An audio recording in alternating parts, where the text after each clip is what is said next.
I'm Lauren, 28, a graphic designer in Chicago who's been contributing to my family's emergency fund since I was 18. When I developed a severe dental infection requiring immediate surgery, I thought the fund would finally serve its purpose. Instead, my parents told me my situation wasn't a real emergency. Days later, I discovered they planned to give my brother Jason the money for a new car. They had no idea I'd already taken action until they arrived at the bank. Before I tell you what happened when my parents got to the bank, drop a comment letting me know where you're watching from and subscribe if you want more stories about standing up for yourself. I grew up in a middle-class neighborhood in Naperville, Illinois, about 30 miles west of Chicago. Our house wasn't the biggest on the block, but it was comfortable enough for our family of 4. My father, Robert, worked as an accountant at a mid-sized firm while my mother, Linda, was an elementary school teacher. From the outside, we probably looked like the perfect American family, but inside our home, money was always a complicated subject. My father had very strict ideas about financial responsibility. Every purchase was scrutinized, every receipt examined. He kept meticulous spreadsheets of our family expenses and frequently lectured us about the importance of saving. My mother, while less vocal about finances, typically supported whatever decisions my father made. She was the peacekeeper, the one who would try to smooth things over when my father's financial rules created tension. The Family Emergency Fund was established the summer after my high school graduation. I had just turned 18 and secured my first real job at a local print shop. I was excited about earning my own money and had plans to save for college expenses. The day after I received my first paycheck, my father sat me down at the kitchen table. "Now that you're an adult and earning money, it's time you contribute to the family," he explained, sliding a folder across the table. Inside was paperwork for a joint bank account. "This is our family emergency fund. Your mother and I have been maintaining it for years. And now you'll contribute too." The rules were simple but non-negotiable. 10% of every paycheck I earned would go into this account.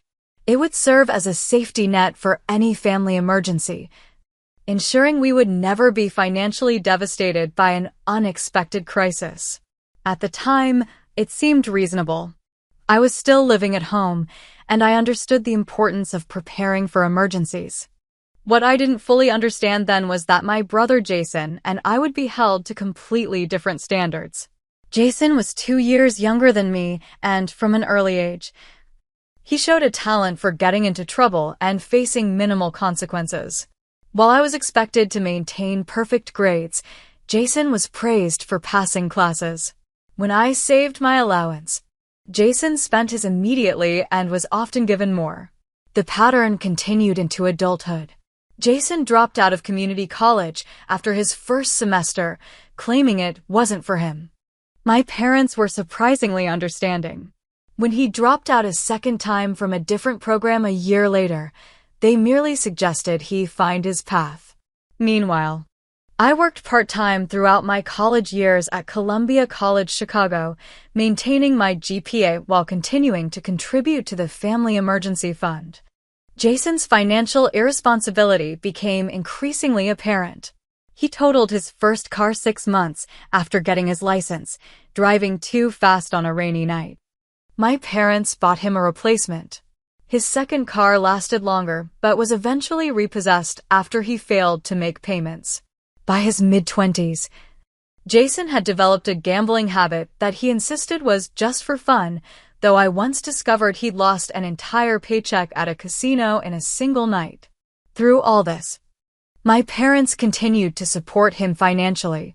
They paid his rent when he couldn't, covered his car insurance, and even settled a credit card debt he'd accumulated. Each time, they explained it away. He's still finding himself, or he's had some bad luck. I couldn't help but notice the double standard. Meanwhile, I was building my career as a graphic designer. After graduating, I landed an entry-level position at a small marketing agency.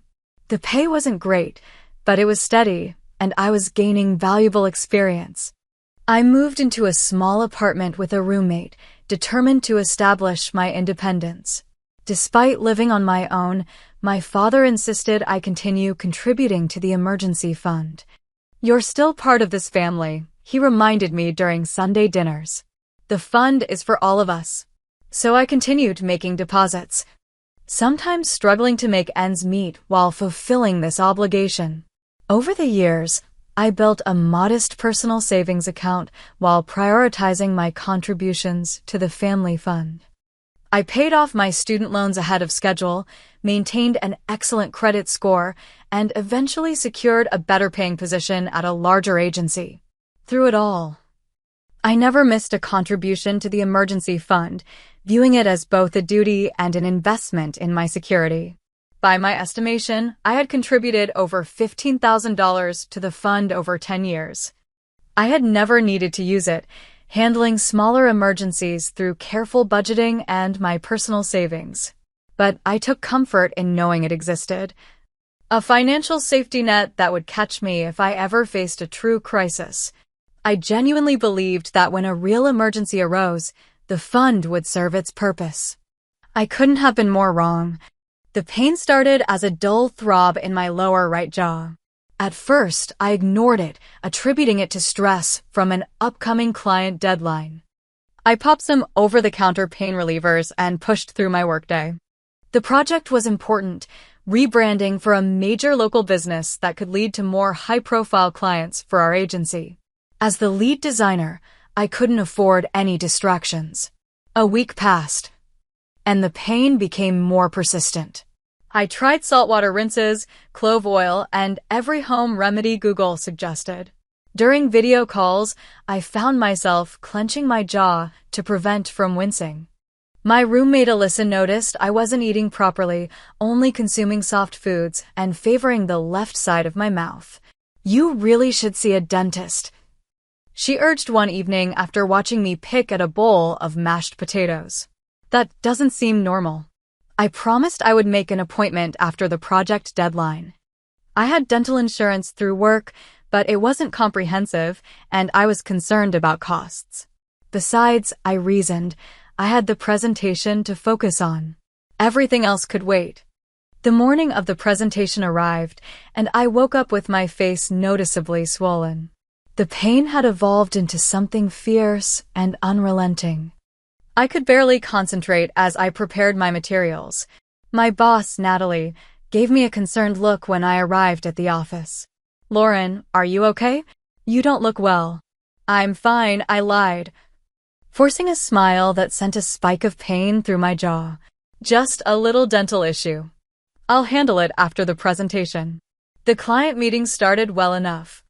I managed to explain the concepts behind our rebranding strategy, walking them through the new logo designs and marketing materials I'd created.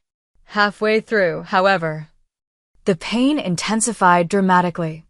I felt feverish and the room seemed to tilt slightly. I paused mid-sentence, unable to continue. "I'm sorry," I mumbled, aware of the confused looks from around the table. "I just need a moment." Natalie smoothly took over, but the damage was done. I spent the remainder of the presentation fighting back tears, mortified by my unprofessional behavior and consumed by the relentless throbbing in my jaw. As soon as the clients left, Natalie pulled me aside. "Whatever's going on, you need to deal with it now," she said firmly but kindly. "Take the rest of the day off and see a doctor. The team can handle things here." I called the nearest dental office with emergency hours from my car. They agreed to see me immediately after I described my symptoms. The dental assistant took one look at my swollen face and ushered me straight into an examination room. The dentist, Dr. Patterson, was a middle-aged woman with a calm demeanor that somewhat eased my anxiety. After examining my mouth and taking x-rays, her expression grew serious. "You have a severe infection that's formed an abscess," she explained, pointing to the shadowy area on the x-ray. "It looks like it started as an untreated cavity that progressed to the root. This is quite serious, Lauren. The infection could spread to other parts of your body if not addressed immediately." She prescribed antibiotics to begin fighting the infection, but emphasized that I would need oral surgery. The procedure would involve extracting the damaged tooth, draining the abscess, and possibly a root canal and crown for the adjacent tooth that was beginning to show damage. I'm referring you to Dr. Barnes, an oral surgeon who specializes in these cases, she said. Already writing out the referral. You need to see him as soon as possible. And I mean tomorrow, not next week. I left the office with a prescription, a referral, and a growing sense of dread that had nothing to do with the surgery itself. I called Dr. Barnes' office from the pharmacy parking lot and scheduled the earliest available appointment. The receptionist was sympathetic but direct when we discussed costs. Your insurance will cover a portion, she explained, but given the complexity of the procedure and the immediate need, you're looking at approximately $8,500 out of pocket. The figure hit me like a physical blow. I had some savings, but most of it had recently gone toward emergency repairs when my apartment flooded 2 months earlier. The timing couldn't have been worse. As I drove home, my mind turned to the Family Emergency Fund. This was exactly the type of situation it was created for, an unexpected medical crisis that I couldn't fully cover on my own. Despite my reservations about asking my parents for help, I felt a sense of relief knowing the fund existed. After all, I had faithfully contributed to it for a decade precisely for moments like this. That evening, I calculated exactly how much I had contributed over the years. Based on my salary progression and the consistent 10% contribution, I estimated I had put in approximately $16,740. The total fund must have been considerable, given that my parents and eventually Jason had also been contributing. I decided to approach my parents the next day. The surgeon could fit me in next week, but they required a deposit to secure the appointment. With the antibiotics beginning to take the edge off the pain, I felt optimistic that this ordeal would soon be behind me. The emergency fund would serve its purpose, and I would recover both physically and financially. I called my mother and arranged to come over for dinner the following evening. I need to discuss something important, I told her, not wanting to get into details over the phone. Of course, honey, she replied. Dad's making his famous pot roast. Come by around 6. As I hung up, I felt a weight lift from my shoulders. Within 24 hours, I would have this sorted out. The emergency fund would finally be doing what it was intended to do, helping a family member through a crisis. I had no reason to think my request would be met with anything but support. I couldn't have predicted how catastrophically wrong I was. I arrived at my parents' house exactly at 6, the folder containing my dental records and cost estimates tucked into my bag. The familiar scent of pot roast filled the air as my mother greeted me with a hug. My father called out a hello from the kitchen, where he was slicing the meat. My brother Jason was unexpectedly there too, sprawled on the couch watching a basketball game. Whoa, what happened to your face? Jason asked when he saw me, gesturing toward my still swollen jaw. That's actually what I need to talk to everyone about, I replied, touching my face self-consciously. Dinner began normally enough, with my mother asking about work and my father discussing a client issue at his accounting firm.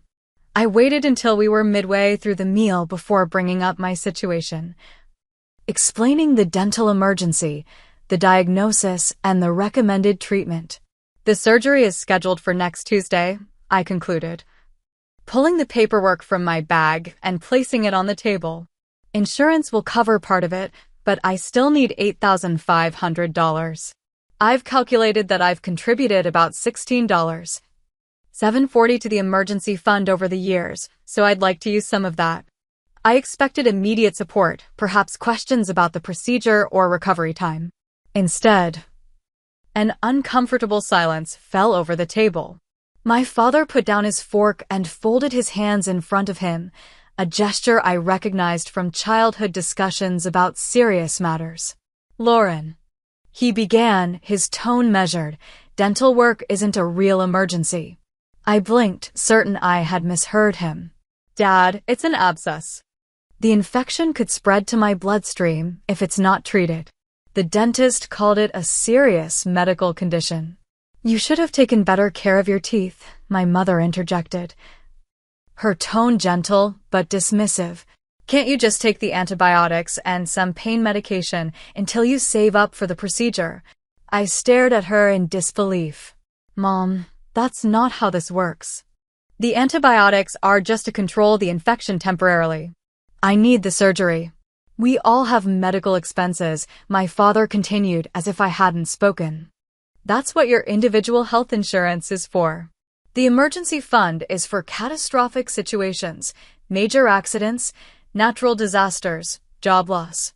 A medical emergency that costs $8, $500 and could potentially be life-threatening doesn't qualify as catastrophic. I asked, my voice rising slightly despite my effort to stay calm. My father shook his head. You have a job with benefits. You should have a personal savings account for things like this. I did have savings, I explained, frustration building. I had to use most of it when my apartment flooded 2 months ago. Remember? I told you about the water damage to my furniture and electronics. That's unfortunate, he replied without sympathy. But it doesn't change the purpose of the emergency fund. Jason, who had been uncharacteristically quiet, spoke up. Come on, Dad. She's in pain. Isn't this what the fund is for? I shot him a grateful look, surprised by his support. My father's expression hardened. The fund is for family emergencies as determined by your mother and me, he stated firmly. We're the custodians of that money, and we decide when it's appropriate to use it. I've been paying into it for 10 years, I protested, anger now replacing confusion. I have a right to access it when I need it. You've been contributing as part of your family obligation, my father countered. It's not your personal savings account. The conversation quickly devolved into an argument. I pointed out that I had never once asked to use the fund despite handling numerous financial challenges independently over the years. My mother suggested I look into payment plans or medical credit cards. My father refused to even provide the bank account information. If you're so concerned about your contributions, he said coldly, we can calculate exactly what you've put in and return it to you when we're financially able. But that would mean you're choosing to separate yourself from this family's financial security system. The threat was clear. I could either accept their decision or remove myself from the family financial arrangement entirely, which would apparently take time and be on their terms. The implicit message was that I would be abandoning my family by choosing the latter. Tears of frustration and pain filled my eyes. I don't understand, I said, my voice breaking. I'm in a medical emergency. I've contributed faithfully for years. Why won't you help me? You're being dramatic, Lauren, my mother sighed. Take out a small loan if you need to. Your credit is good. I looked around the table, taking in my father's stern expression, my mother's dismissive concern, and Jason's uncomfortable silence. The reality of the situation hit me all at once. The emergency fund had never really been for me. Despite years of contributions, I had no actual access to the money when I needed it. I stood up abruptly, gathering my paperwork with shaking hands. I need to go, I mumbled, unable to stay at the table any longer. Lauren, don't be like this. My mother called as I headed for the door. We're just trying to be responsible with the family money. I didn't respond, slamming the car door and driving away with tears streaming down my face. The pain in my jaw seemed to intensify with my emotional distress. I called my friend Taylor from a parking lot, barely able to speak through my sobs. They said no, I choked out when she answered. They said it's not a real emergency. Taylor's outrage on my behalf provided some comfort. That's insane. She fumed. You've been paying into that fund for years. It's theft, basically. We talked for nearly an hour, with Taylor offering both emotional support and practical suggestions. She offered to lend me what she could, though as a social worker, her resources were limited. By the time we hung up, I had calmed down somewhat, though the betrayal still cut deep. Over the next 2 days, my physical condition deteriorated. The antibiotics helped, but the infection was advanced, and the pain returned with increasing intensity. I continued to work remotely, though focusing was difficult.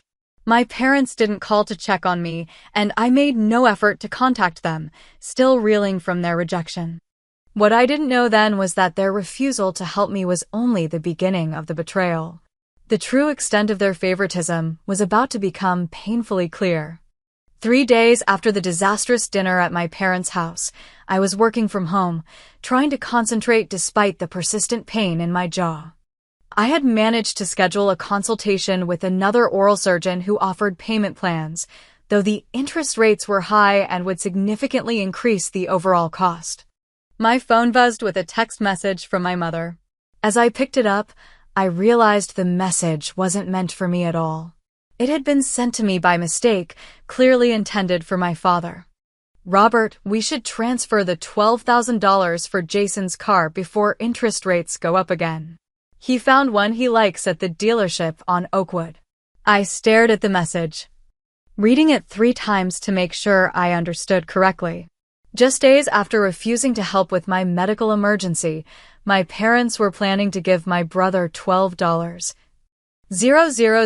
from what could only be the emergency fund to buy a new car. The same fund they had deemed strictly for catastrophic situations was apparently available for Jason's vehicle upgrade. My hands shook with anger as I typed a response. "I think you meant to send this to Dad, not me." There was a long pause before her reply came through. "Sorry, Lauren, wrong number." No explanation. No acknowledgement of the obvious contradiction. Just wrong number, as if I hadn't seen what I'd seen. I called Jason immediately, my mind racing. When he answered, I skipped the pleasantries. "Is something wrong with your car?" I demanded. Not really," he replied, sounding confused. "The transmission makes a weird noise sometimes, but it runs fine." "Why?" "Mom just accidentally texted me about giving you $12,000 for a new car," I said, my voice tight with controlled anger. 3 days after they refused to help with my medical emergency because the fund is only for catastrophic situations. There was a pause on the line. "Oh," he finally said. "Yeah." They mentioned helping me get something newer. My car's 5 years old now. "So, it's not broken down? Not unsafe? Just old. I mean, it could be more reliable," he hedged. "I've been looking at a Subaru crossover. Better for winter driving." I ended the call shortly after, too upset to continue the conversation. It wasn't entirely Jason's fault. He'd been conditioned his entire life to expect this preferential treatment. The problem was our parents and their blatant double standard. I spent the next hour pacing my apartment, alternating between rage and disbelief. Finally, I did something I rarely did. I called my father at work. "Lauren," he answered, his tone indicating surprise. "Is everything okay?" "No, everything is not okay," I replied, not bothering to hide my anger. "Mom accidentally sent me a text about giving Jason $12,000 for a new car. From the emergency fund, I assume?" The silence on the other end confirmed my suspicion before he spoke. "Your mother shouldn't have texted about family financial matters," he said eventually, avoiding the actual issue. "That's your response? Not that you're giving Jason money for a non-emergency after refusing to help with my actual medical crisis? Your brother needs reliable transportation," my father stated, his voice taking on the authoritative tone he used when he expected no further discussion. "He has job interviews coming up." "Job interviews?" I repeated incredulously.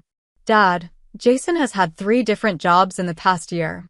He quit the last one because his manager didn't respect his ideas. His car works fine. He told me so himself 5 minutes ago." "Lauren, you don't understand the full situation," my father said dismissively. "Your brother has different needs than you do." "Different needs or different standards?" I challenged. "I've been working steadily since I was 18.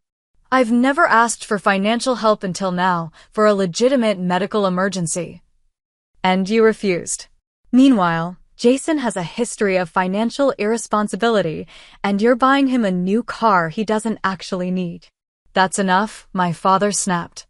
The emergency fund is managed by your mother and me.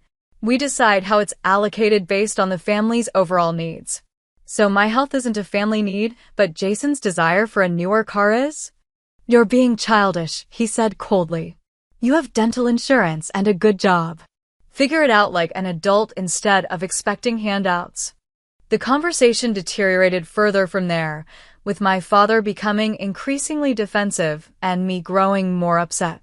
He eventually claimed he had a client waiting and ended the call, but not before making it clear that their decision was final. I sat in stunned silence after hanging up, the injustice of the situation overwhelming me. The double standard had always existed in our family, but never had it been so blatant, so unapologetic. The emergency fund, which I had faithfully contributed to for a decade, was apparently accessible to Jason for non-emergencies while denied to me for a legitimate medical crisis. That evening, my physical condition worsened. The pain became unbearable, and I developed a low-grade fever, a sign the infection might be spreading despite the antibiotics. Alyssa drove me to the emergency room, where the attending physician looked at my swollen face with concern. This infection is getting serious, he said after examining me. You need that dental surgery as soon as possible. I'm going to give you a stronger antibiotic and something better for the pain, but this is a temporary solution. Without proper treatment, the infection could spread to your sinuses or even your brain. I left the hospital with new prescriptions and an even stronger sense of urgency. The doctor's warning about potential complications frightened me, but the financial barrier remained. The new medications cost nearly $200, further depleting my limited resources. As I lay in bed that night, unable to sleep despite the prescription pain medication, I made a decision. If my parents wouldn't help me access the money that was rightfully mine, I would have to find another way. The emergency fund contained thousands of dollars that I had contributed. There had to be a legal way for me to access my portion. With this resolution firmly in mind, I finally drifted into an uneasy sleep, determined to take action in the morning. My parents' betrayal had pushed me to a breaking point, and I was no longer willing to accept their unfair treatment. It was time to stand up for myself, whatever the consequences might be for our family relationship. The next morning, despite the pain and fatigue, I was filled with a new sense of purpose. I called my friend Michael, who had recently passed the bar exam and was working at a small law firm specializing in family and financial law. I explained my situation, including the details about the emergency fund, my contributions over the years, and my parents' refusal to help with my medical emergency while planning to give my brother money for a car. Let me understand this correctly, Michael said after I finished. You've been contributing to this fund since you were 18 and your name is on the account. I think so, I replied. I remember signing paperwork when the account was set up.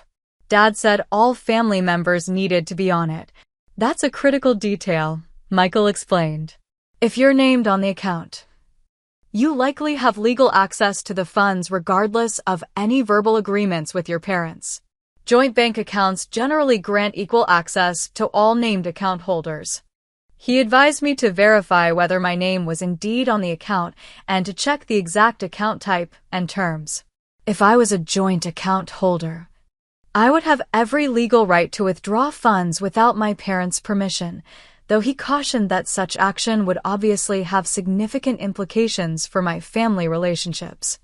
This isn't just a legal question, Lauren, he said gently. It's also about your relationship with your family. Are you prepared for the fallout if you take this route? I thought about it for a moment. The pain in my jaw served as a constant reminder of the urgency of my situation. My parents had made their priorities clear. My brother's comfort came before my health. After years of accepting their favoritism, something in me had finally snapped. I'm prepared, I said firmly. This is about more than the money. It's about standing up for myself after years of unfair treatment. Michael nodded. Then your first step is to visit the bank and verify your status on the account. Don't make any decisions until you have all the information. I thanked him for his advice and headed to the bank as soon as we hung up. I had a vague recollection that the emergency fund was held at First National, where my parents had done their banking for decades. The branch nearest to my apartment was in a modern building downtown, all glass and polished metal. At the bank, I approached a customer service representative named Diane, explaining that I needed information about an account I believed I was part of. After verifying my identity with my driver's license and social security number, she typed into her computer. Yes, Ms. Miller, you are indeed a joint account holder on this savings account. She confirmed, turning the screen slightly so I could see. There it was, my name listed alongside my parents' and, surprisingly, Jason's as well. Can you tell me the current balance? I asked, my heart pounding. The current balance is $23,450.76, Diane replied. The amount took me by surprise. It was even more than I had estimated. Thinking about how much of that money represented my decade of faithful contributions made me even more resolved. And as a joint account holder, do I have full access to withdraw funds if needed? I asked, trying to keep my voice steady. Yes, any named account holder has equal rights to manage the funds, Diane explained. That's the nature of a joint account. Would you like to make a transaction today? I took a deep breath. This was the moment of decision. I thought about my deteriorating medical condition, my parents' dismissal of my emergency, and their plan to give Jason money for a car he didn't really need. I thought about the years of unequal treatment and the thousands of dollars I had contributed to this fund with the belief it would be there when I truly needed it. Yes, I said firmly. I'd like to make a withdrawal. I had already decided I would only take what was rightfully mine, the portion I had contributed over the years, which I had calculated to be approximately $16,740. Even though legally I could have withdrawn the entire amount, morally I felt this was the fair approach. I'd like to withdraw $16,740, I told Diane, providing the exact figure of my estimated contributions. She looked slightly surprised at the specific amount, but processed the transaction professionally. That's a significant withdrawal. Would you like it as a cashier's check or transferred to another account? A cashier's check, please, I replied, knowing I would need it to pay for the surgery. As Diane processed the paperwork, I felt a strange mix of emotions and anxiety about the potential fallout, guilt about acting without my parents' knowledge, but primarily a powerful sense of taking control of my own situation. For perhaps the first time in my adult life, I was truly standing up against the unfair dynamic that had defined our family for years. When she handed me the check, I stared at it for a moment, realizing the significance of what I had just done. There was no going back now. Thank you, I said, carefully placing the check in my wallet. I left the bank and immediately called the oral surgeon's office. I'd like to schedule that procedure as soon as possible, I told the receptionist. I can pay the full amount up front now. They scheduled me for the following morning. The relief of knowing I would finally get the necessary treatment nearly overwhelmed me. I spent the rest of the day preparing for the surgery and the recovery period that would follow. I arranged for Alyssa to drive me to and from the procedure and stocked the refrigerator with soft foods I could eat during recovery. I didn't call my parents to tell them what I had done. I knew they would discover it soon enough when they attempted to withdraw money for Jason's car. Part of me dreaded the confrontation that would inevitably follow, but a stronger part felt vindicated. I had taken care of myself when they had refused to help, accessing money that was rightfully mine to address a genuine medical emergency. That night, despite the continuing pain in my jaw, I slept better than I had in weeks. Tomorrow, I would finally get the treatment I needed. And when my parents discovered what I had done, I would be ready to stand my ground. Years of unequal treatment had led to this moment, and I was no longer willing to accept being the family member whose needs came last. The oral surgery went as well as could be expected. Dr. Barnes and his team were efficient and compassionate, explaining each step of the procedure beforehand and providing detailed aftercare instructions. I woke from the anesthesia groggy but relieved, knowing the infected tooth was gone and the abscess drained. The surgeon had also performed a root canal on the adjacent tooth and fitted a temporary crown, with a permanent one to follow in a few weeks. Alyssa helped me get settled at home, arranging my medication on the nightstand and making sure I had everything I needed within reach. "Text me if you need anything at all," she insisted before leaving. "I mean it, Lauren. Anytime." I spent the remainder of the day drifting in and out of sleep, the strong pain medication keeping me comfortable but hazy. It wasn't until evening that I checked my phone and discovered the storm had begun. 6 missed calls from my father. 4 from my mother. 2 from Jason. Multiple text messages, each more urgent than the last.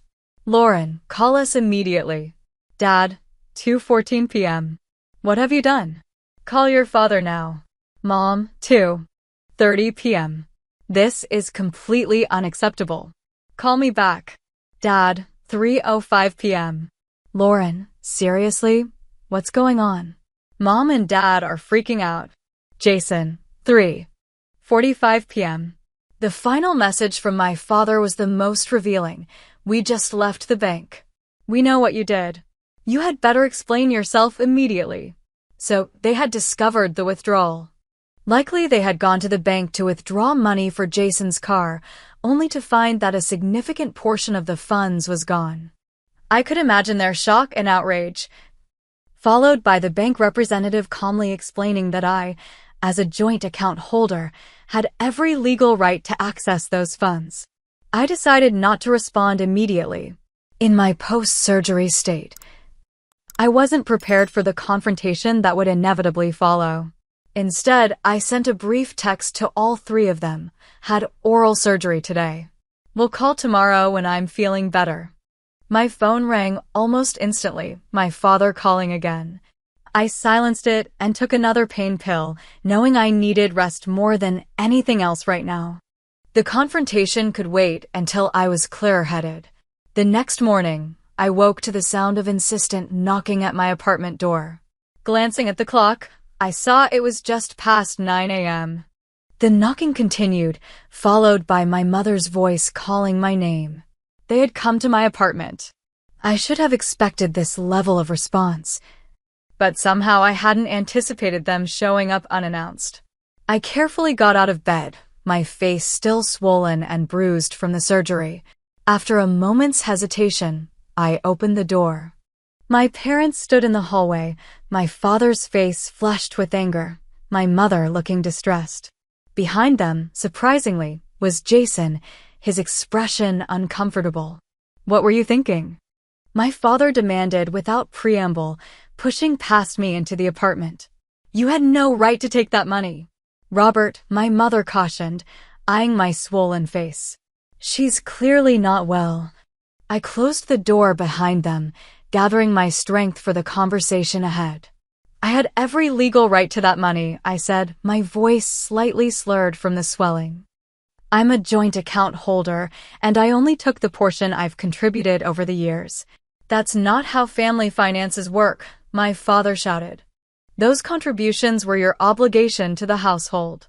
The fund is managed by your mother and me." "Dad, please lower your voice," Jason interjected, glancing toward the walls. "The neighbors will hear." I moved to sit down, still weak from the surgery. I needed that money for a medical emergency, exactly what the fund was supposedly created for. "You refused to help me." "But we're planning to give Jason money for a car he doesn't really need." "That's different," my mother insisted. "Your brother needs reliable transportation." "For what?" I challenged. "The job he'll probably quit in a month?" Meanwhile, I had a serious infection that could have spread to my bloodstream. The ER doctor specifically warned me about potential complications. "You went to the ER?" My mother looked startled, apparently registering for the first time the severity of my condition. "Yes. The night after Dad told me to figure it out like an adult instead of expecting handouts, my fever was 101 and the pain was unbearable. I pulled out the folder containing all my medical documentation, the initial diagnosis, the ER visit report, the oral surgeon's assessment, and the receipts for the procedure and medications. I spread them on the coffee table. This was a genuine medical emergency, I stated firmly. I needed $8,500 for a procedure my insurance wouldn't fully cover. After contributing to the emergency fund for 10 years, never once asking to use it despite handling numerous financial challenges on my own, I believed I had a right to access it for an actual crisis. My father picked up one of the documents, scanning it with a frown. You should have discussed this with us before taking such drastic action. I tried, I exclaimed, wincing as the movement caused pain in my jaw. I literally came to you, explained the situation, showed you the documentation, and asked for help. You dismissed my emergency as unimportant while planning to give Jason money for a car upgrade. Jason shifted uncomfortably. Look, I didn't know the full situation, he said. I didn't realize how serious your dental issue was, or that Mom and Dad had refused to help. My mother looked at him sharply. We didn't refuse to help. We simply felt it wasn't an appropriate use of the emergency fund. But a car is. I challenged. How is a non-essential car upgrade an emergency, but a serious medical condition isn't? The question hung in the air, neither of my parents able to provide a reasonable answer. You've put us in a difficult position, my father finally said, changing tactics. We had financial plans for those funds. You mean buying Jason a car, I stated flatly. Among other things, he hedged. The fund was created for emergencies, I reminded him. Not for purchases that could be planned and saved for. You had no right to make that decision unilaterally, my father insisted, his voice rising again. We're going to have to consider legal action to recover those funds. At this, Jason looked alarmed. Dad, come on. She used it for surgery. I consulted with a lawyer before taking the money, I said calmly, though my heart was racing. As a joint account holder, I had every legal right to access those funds. I took only what I contributed, not a penny more. Any lawsuit would be frivolous and would only result in legal fees for both of us. My father's face reddened further, but I could see the calculation in his eyes. He knew I was right about the legal situation. This isn't about the legality, my mother interjected. It's about family trust. You went behind our backs. After you went behind mine, I countered. You denied my request for a legitimate emergency. Then planned to give the money to Jason without discussing it with me, despite my decade of contributions. The argument continued in circles, with my parents alternating between expressions of betrayal, threats of family estrangement, and attempts to make me feel guilty. Throughout it all, I maintained my position. I had only taken what was rightfully mine for a genuine emergency after they had refused to help. As the confrontation wore on, something unexpected happened. Jason, who had remained mostly silent, suddenly spoke up. Mom, Dad, Lauren's right, he said quietly. You've always given me special treatment. She needed the money for a serious medical issue, and you said no. But you were ready to buy me a car I don't really need. That's not fair. The room fell silent. My parents stared at Jason as if he'd grown a second head. In all our years of family dynamics, he had never acknowledged the favoritism he received. That's not true, my mother protested weakly. We treat you both equally. No, you don't, Jason insisted. You've bailed me out countless times when I've screwed up. You paid off my gambling debts last year. Don't think Lauren doesn't know about that. You bought me a new car after I totaled the first one. Meanwhile, Lauren has been completely responsible with her finances, and the one time she needs help with something legitimate, you refuse? My father's expression had changed from anger to something closer to discomfort. The truth, spoken aloud by the son they had always favored, was harder to dismiss. We were trying to teach financial responsibility, he attempted, but the excuse sounded hollow even to my ears. By being financially irresponsible, Jason countered. That doesn't make sense, Dad. A neighbor knocked on the door then, asking if everything was okay. The raised voices had clearly been audible through the apartment walls. After assuring her that everything was fine, my parents seemed to deflate somewhat, the public interruption taking the wind out of their confrontational sails. I think you should go, I said quietly. I'm still recovering from surgery and need to rest. My father looked like he wanted to argue further, but my mother touched his arm. We should let her rest, Robert, she said, her eyes lingering on my swollen face with what might have been the first genuine concern she'd shown throughout my ordeal. They gathered their things to leave. My father still visibly angry but no longer shouting. At the door, Jason hung back. I'm sorry, he said simply. I didn't realize what was happening. Are you going to be okay? I nodded. I will be. The surgery went well. After they left, I collapsed on the couch, emotionally and physically exhausted.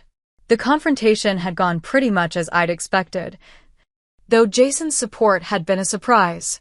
For the first time, someone else in the family had acknowledged the pattern of favoritism that had shaped our lives for as long as I could remember. I didn't regret my decision to take the money. Despite my parents' accusations, I knew I had done what was necessary for my health and had only taken what was rightfully mine. The family dynamic had been irreparably altered, but perhaps that wasn't entirely a bad thing. Years of unequal treatment had finally been called out, not just by me, but by Jason himself. As I drifted off to sleep again, I wondered what this would mean for our family going forward. One thing was certain, I would never again allow myself to be treated as less deserving than my brother, regardless of what my parents thought. 2 months after the surgery, my physical recovery was complete. The infection had cleared, the surgical site had healed, and my permanent crown looked natural alongside my other teeth. The constant pain that had dominated my life was gone, replaced by occasional mild sensitivity that the dentist assured me would diminish over time. My emotional healing, however, was still a work in progress. The confrontation with my parents had left our relationship strained and distant. We had spoken only a handful of times since that day in my apartment, brief, awkward conversations that carefully avoided any mention of the emergency fund or my surgery. I had established clear boundaries about our interactions, informing them that I would no longer be contributing to any family financial arrangements. My mother had attempted to guilt me about this decision, suggesting I was abandoning family responsibilities, but I remained firm. Years of therapy had helped me recognize these manipulation tactics for what they were. My therapist, Dr. Renata, had been instrumental in helping me process the complex emotions surrounding the incident. Family financial abuse is rarely discussed, she explained during one session. But controlling access to money is a common way for parents to maintain unhealthy power dynamics with adult children. We had been working through my feelings of guilt and my tendency to seek approval from parents who consistently placed my needs secondary to my brother's. Each session strengthened my resolve to maintain healthier boundaries. One Tuesday evening, I received an unexpected call from Jason. We had texted occasionally since the confrontation, but hadn't had a real conversation. Can we meet for coffee or something? He asked, sounding unusually serious. There's some stuff I want to talk about. We arranged to meet the following day at a quiet cafe near my office. I arrived to find Jason already there, sitting at a corner table with 2 cups of coffee. I ordered your usual, he said as I sat down, pushing a vanilla latte toward me. Hope that's still your go-to. It is, I confirmed, surprised he had remembered. Thanks. After some awkward small talk about work and the unseasonably warm weather, Jason got to the point. I've been thinking a lot about everything that happened, he began, fiddling with his coffee cup.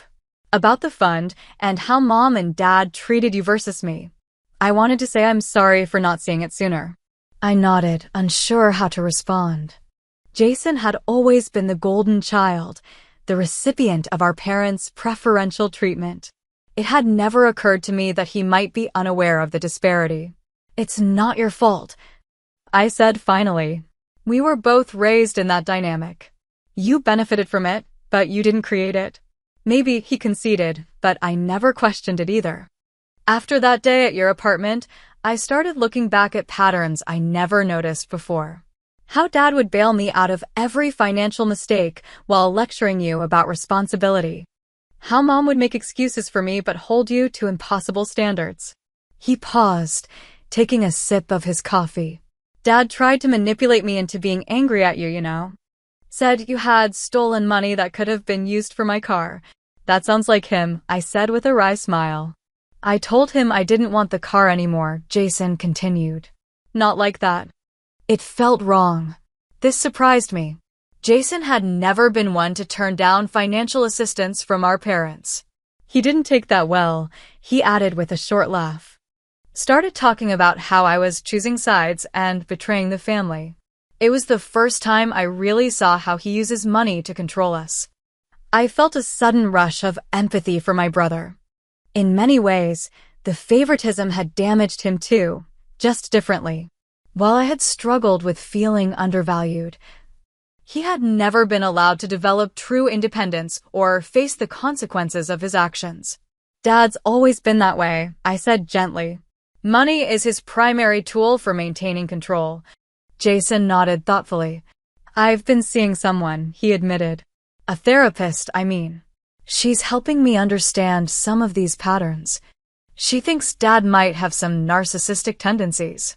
We spent the next 2 hours talking more openly than we ever had before. Jason revealed how our father had subtly discouraged his ambitions while creating financial dependencies. How every gift came with unspoken obligations. How he had internalized a sense that he couldn't succeed without their help. "I'm trying to break the cycle," he told me. "I'm looking for a new job, something stable with growth potential. And I'm not taking any more money from them." "That's really great, Jason," I said sincerely. "It won't be easy, but it's worth it." "I know," he agreed. "Watching you stand up to them, it made me realize I could do it too." As we said goodbye that day, I felt a new connection with my brother. The wall of parental favoritism that had separated us for so long was beginning to crumble, allowing us to see each other clearly perhaps for the first time. Over the following weeks, Jason and I began to rebuild our relationship independent of our parents' influence. We met for dinner, texted regularly, and even helped each other with professional networking connections. It was a tentative friendship, still fragile but growing stronger. 3 months after the confrontation, my parents requested a family meeting. I agreed, but insisted it be held on neutral territory, a private room at a local restaurant rather than their house. Jason and I arrived together, presenting a united front that visibly surprised our parents. The conversation began awkwardly, with general updates and careful avoidance of the issue that had brought us together. Finally, I addressed it directly. "I think we need to talk about what happened with the emergency fund," I said calmly, "and the larger patterns in our family that led to that situation." My father's posture stiffened, but he didn't immediately object. My mother looked down at her hands. "We've had time to reflect," she said carefully. "Perhaps we didn't handle your situation as fairly as we could have." It wasn't exactly an apology, but it was more acknowledgement than I had expected. "The fund was created for emergencies," I pointed out. My medical situation qualified by any reasonable definition. "We had different priorities at the time," my father said, his tone defensive but less combative than before. "But we should have considered your health needs more carefully." Jason spoke up. "Dad, it wasn't just about this specific situation. It's about how you've treated Lauren and me differently our whole lives." My parents exchanged glances. This unified perspective from both their children seemed to unsettle them. "We've always wanted what's best for both of you," my mother insisted. "But you defined best differently for each of us," I countered. For Jason, it meant support, assistance, and second chances. For me, it meant independence, responsibility, and figuring things out on my own. The conversation continued for nearly 2 hours, occasionally becoming heated, but never devolving into the shouting match of our previous encounter. My parents were reluctant to fully acknowledge the favoritism, but they couldn't entirely deny the concrete examples Jason and I presented. By the end of the meeting, we had reached an understanding of sorts. My parents agreed to respect my financial independence and boundaries. I made it clear that any future relationship would depend on equal treatment and respect for both their children. "I'm not looking for special treatment," I explained. "Just the same consideration you've always given Jason." My father nodded stiffly, not quite meeting my eyes. My mother reached across the table to squeeze my hand. "We want you in our lives, Lauren," she said softly. "We'll try to do better." It wasn't perfect, but it was a beginning. Over the following months, our family dynamic slowly shifted. My parents made visible efforts to treat us more equally, though old habits occasionally resurfaced. When they did, Jason and I supported each other in addressing them directly rather than allowing resentment to build. I created my own independent emergency fund, setting aside money each month for future unexpected expenses. The experience had taught me the importance of financial independence and having resources I controlled completely. The most profound change, however, was within myself. Standing up to my parents had broken a lifetime pattern of seeking their approval and accepting secondary status in the family. I had advocated for myself when it mattered most, and in doing so, discovered strength I hadn't known I possessed. My relationship with my parents would never be perfect, but it had evolved into something more honest and equal.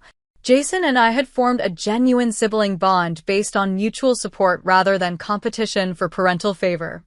And I had learned that sometimes the most important boundaries to establish are with the people who raised you. A year after the emergency fund incident, I sat in my new apartment, larger and brighter than my previous place, reviewing the designs for an upcoming client presentation. My phone buzzed with a text from Jason, sharing news about a promotion at his new job. I smiled, genuinely happy for his success earned through his own merit. Looking back, I realized that what had seemed like a family crisis had actually been an opportunity for growth and change. By standing up for myself and refusing to accept unfair treatment, I had not only addressed my immediate medical need, but also catalyzed a healthier dynamic for our entire family. Some lessons come at a high cost, but their value extends far beyond the price paid. In my case, the price was family conflict and temporary estrangement. But the value was newfound self-respect and healthier relationships that would benefit all of us for years to come. Have you ever had to stand up to family members about financial favoritism? I'd love to hear your experiences in the comments below. If this story resonated with you, please like and subscribe to my channel for more stories about navigating complicated family dynamics and setting healthy boundaries. Thank you for listening to my journey. And remember, sometimes the most important relationship to prioritize is the one with yourself.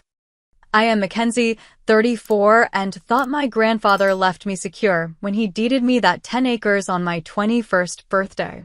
For 13 years, I paid every tax bill, planned my future home, and trusted my family. Then I discovered my parents secretly sold MY land to cousin Jason for $100. Their excuse? Family helps family. What they forgot was the access road remained mine. I never imagined I'd need a lawyer against my own parents. Before I continue this story, let me know where you're watching from and hit that like and subscribe button if you've ever had to stand up to family who crossed your boundaries. My grandfather Franklin was my hero growing up. While my parents Douglas and Eleanor were busy with their careers, Grandpa Franklin taught me about nature, responsibility, and the value of land. Every weekend from age 7 until I left for college, I'd spend Saturday mornings walking the property lines of his various real estate investments. The 10 acres with the beautiful creek running through it was always my favorite. You see those oak trees along that ridge, Mackenzie? Franklin would say, pointing to the highest part of the property. Good land holds its value, but great land appreciates because it offers something special. Remember that. I can still hear his voice in my head, even 13 years after his passing. He wasn't just teaching me about property values, he was instilling life values. Work hard, be patient, invest wisely, and most importantly, protect what matters to you. On my 18th birthday, Grandpa pulled me aside after our family dinner. His arthritis was getting worse, but his mind remained sharp as ever. I've been watching you grow, Mackenzie, he said. The way you appreciate that 10-acre parcel tells me you'll be a good steward. When you turn 21, I'm going to deed it to you. I was speechless. College was expensive, and though my parents helped, I was taking out loans. The idea of owning something so valuable at such a young age seemed impossible. For the next 3 years, I visited the property more frequently. I'd bring sketch pads and draw designs of the home I would someday build. Nothing extravagant, a modest 3-bedroom with huge windows overlooking the creek. Maybe a wraparound porch. Somewhere peaceful where I could eventually settle down. True to his word, on my 21st birthday, Grandpa Franklin handed me an envelope after a small celebration at his house. Inside was the deed, properly notarized and recorded with the county. The property was worth approximately $80,000, then a fortune to a college student. I threw my arms around him. I promise I'll take care of it, I whispered. You already have the right mindset, he replied. Just be patient. Build when you're ready, not when others think you should. My parents seemed supportive, even excited for me. My dad, Douglas, clapped me on the shoulder and said, "Smart investment. Property taxes are manageable and that land will only increase in value." Mom was already planning theoretical garden spaces. Eleanor had always loved landscaping, and she immediately began suggesting native plants that would thrive there. I graduated the following year with my degree in graphic design and landed an entry-level position at a marketing firm in the city, about 40 minutes from the property. The salary wasn't impressive, but I lived frugally, sharing an apartment with my college friend Audrey, who worked in real estate. Every extra dollar went into my savings account labeled Home Building Fund. Each quarter when the property tax bill arrived, I paid it promptly. $280 every 3 months wasn't insignificant on my starter salary, but I never missed a payment. I took pride in that responsibility. For the first few years, everything was wonderful. I'd visit the property monthly, sometimes with Audrey, who would offer suggestions about the eventual building process. My parents would occasionally join me for picnics by the creek. Those were good days. It was around year 5 when my cousin Jason started showing more interest in the family gatherings. Jason was my father's brother's son, older than me by 3 years. Growing up, had always been the favorite grandchild on that side of the family. While I was earning scholarships, Jason was receiving new cars for making passing grades. While I worked summer jobs, Jason traveled Europe on his parents' dime. Now in his mid-30s, Jason had cycled through 3 different careers and was currently between jobs, as his father politely described it. During a 4th of July barbecue at my parents' house, I overheard him talking to my father. "Uncle Douglas, have you seen those vacation rental returns up near the mountain properties?" Jason said, gesturing with his beer. "Some guys are making 6 figures just renting out tiny houses on scenic land." My father nodded thoughtfully. That's where the market's heading. All those city folks wanting nature experiences without roughing it too much. I didn't think much of it then. Jason was always chasing the next big thing. And my father enjoyed talking business prospects. But looking back, that conversation was the first ripple in what would become a tsunami of betrayal. At Thanksgiving that year, I noticed both my parents subtly mentioning how I hadn't done anything with my land yet. Wouldn't it be nice to share resources in the family? My mother suggested during dessert. That property is just sitting there. I explained again that I was saving responsibly, that good construction takes planning and capital. I was now a senior designer at my firm with better pay, but custom home building in our area started at $200,000 minimum. Jason jumped in. If you're not using it, maybe we could work something out. I'm looking for investment opportunities. I laughed it off. Sorry, cuz. I'm playing the long game with that property, just like Grandpa Franklin taught me. The conversation shifted, but something had changed. I felt it in the room, a subtle tension, a reframing of my patient planning as somehow selfish. It was the first hairline crack in what I thought was solid family support. I first realized something was wrong when Harold, the elderly farmer whose property adjoined mine, called me one spring afternoon about 8 years after ID received the deed. "Mackenzie, I thought you'd want to know there's been someone driving back to your property pretty regularly," he said. "Driving a black pickup. Not sure if you've given permission to someone." I hadn't. I thanked Harold and immediately drove out to check. Sure enough, there were fresh tire tracks cutting through the field, going right up to the creek area where ID always planned to build. Walking the property, I found cigarette butts and empty beer cans near my favorite oak tree. Someone had been treating my private property like a hangout spot. I called my cousin Jason first, suspecting him immediately. "Oh yeah," he answered casually. "I've been checking out the land. Your dad said it would be fine." My stomach dropped. My dad said what? "Yeah. He mentioned you weren't doing anything with it anyway. I'm just enjoying the creek."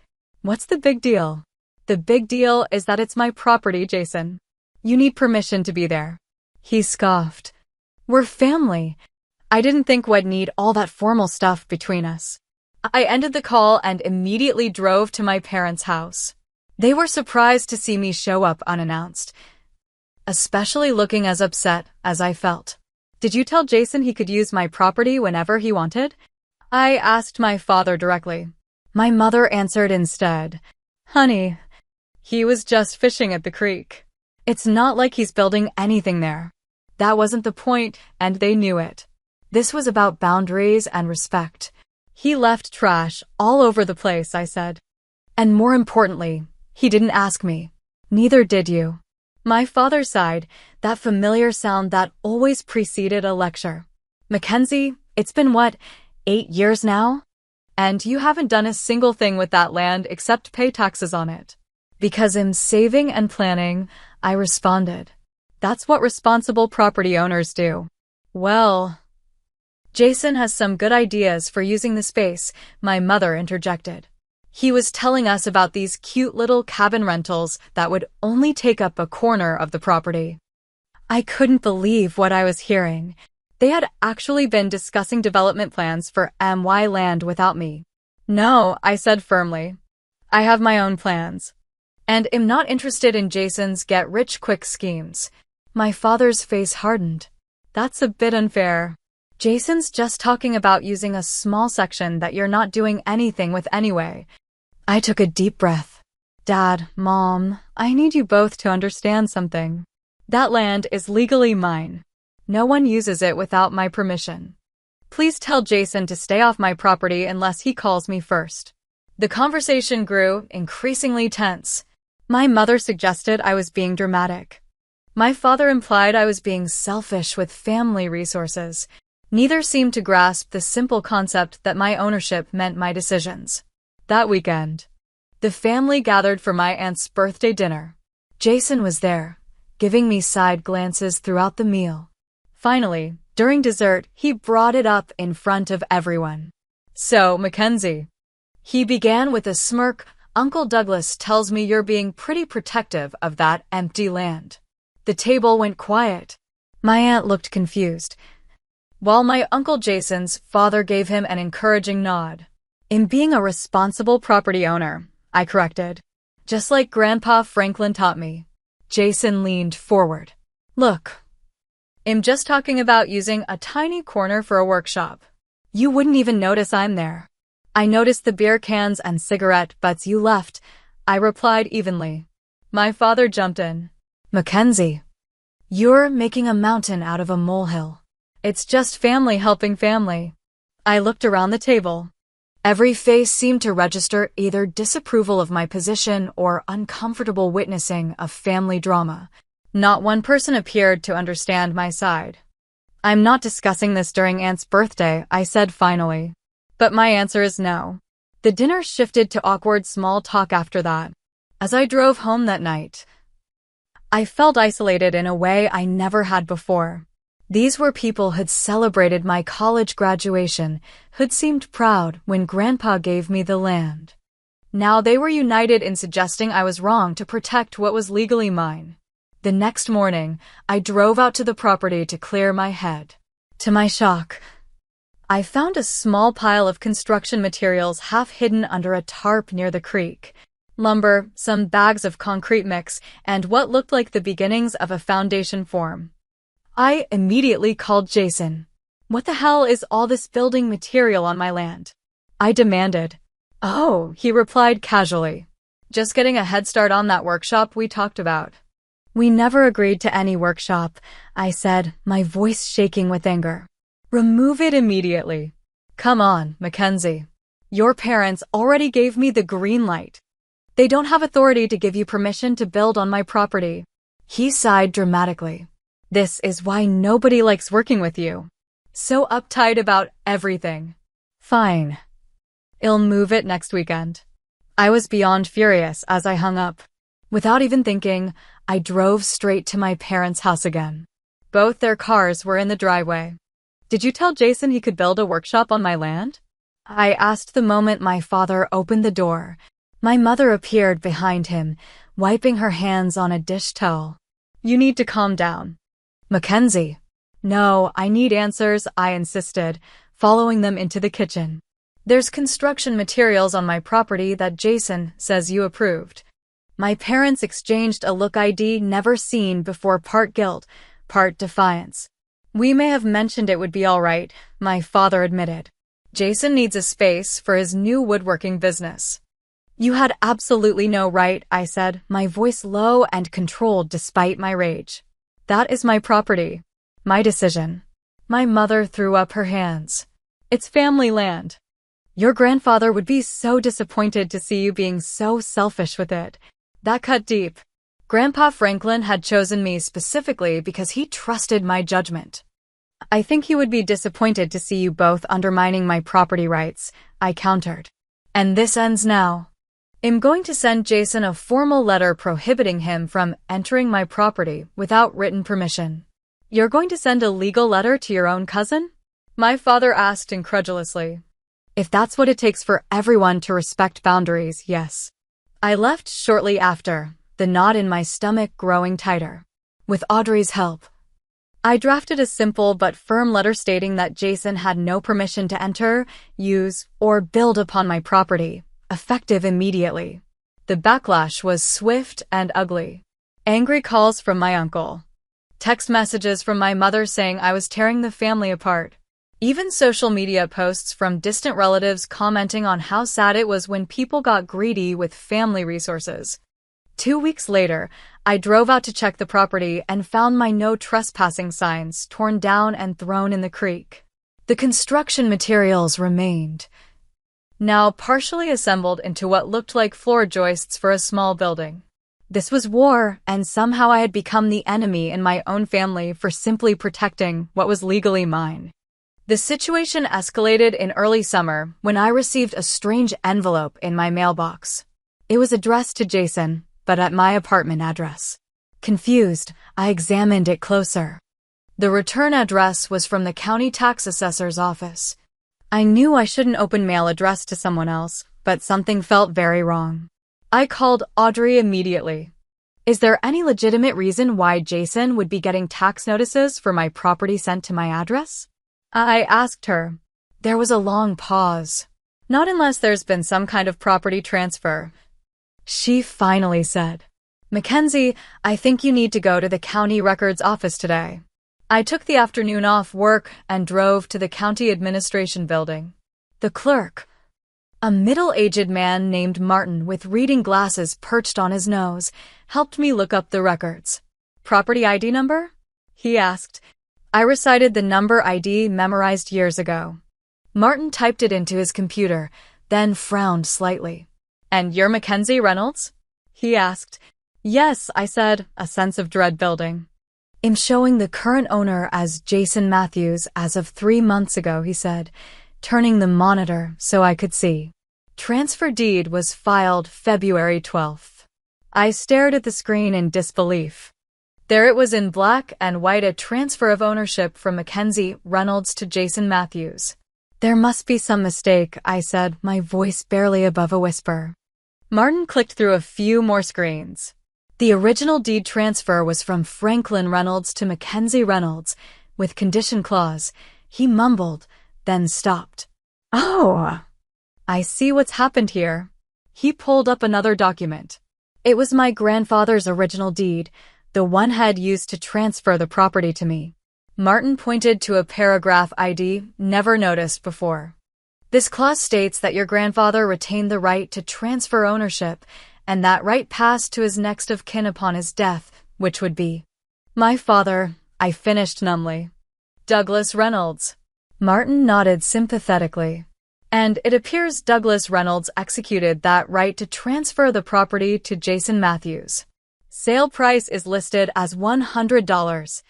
$100. The property was now worth close to $200,000, with land values having increased dramatically in our area. And my parents had sold it for $100 to my cousin. I requested printed copies of all the documents and left the county building in a daze. Sitting in my car, I called my parents. My mother answered. I need to talk to both of you. Now, I said, my voice eerily calm despite the storm raging inside me. What's wrong, honey? She asked. I'll be at your house in 20 minutes. The drive to their home was a blur. I rehearsed what to say, how to remain composed, but my thoughts kept returning to one fact. While ID faithfully paid property taxes for nearly a decade, made responsible plans, and protected my inheritance, my own parents had secretly undermined everything. They were both waiting in the living room when I arrived. I placed the documents on the coffee table without a word. My father glanced at them, then had the decency to look away. My mother picked up the transfer deed and sighed.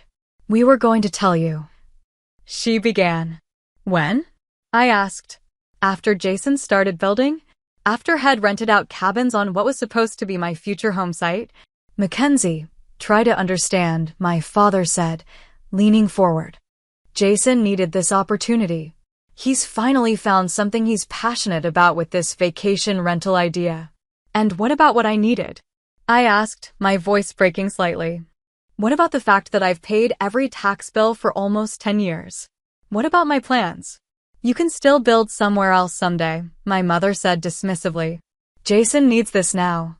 Family helps family. Those 3 words felt like a slap. Family helps family. So all those years of Grandpa telling me to be patient, to build when I was ready, that was all meaningless? I asked. Franklin would have wanted the land used, not just sitting empty, my father insisted.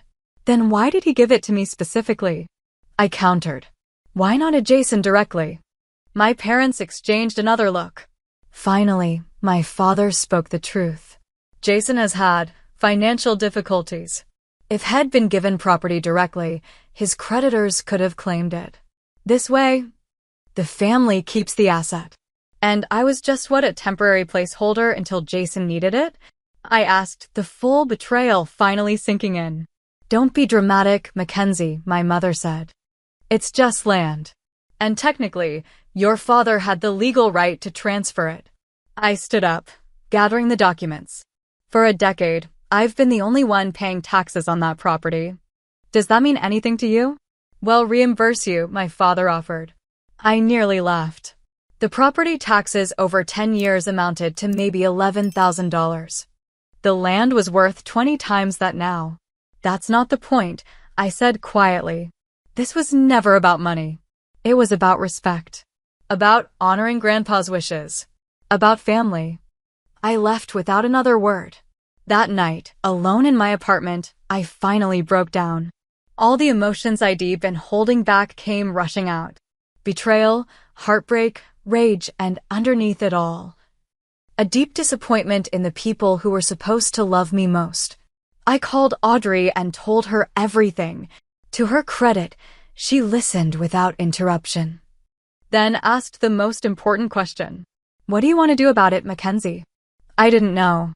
Fight seemed impossible against my entire family. Surrender felt like betraying my grandfather and myself. Let me make some calls, Audrey said finally. I know a real estate attorney who specializes in property disputes. I barely slept that night. Around 3 a.m., I remembered something my grandfather had once mentioned during our property walks. The only access to those 10 acres was through a narrow road that crossed the adjacent farm. An easement road, Head called it. A tiny spark of hope ignited. I needed to know more about that access road. The morning after discovering the property transfer, I felt hollow.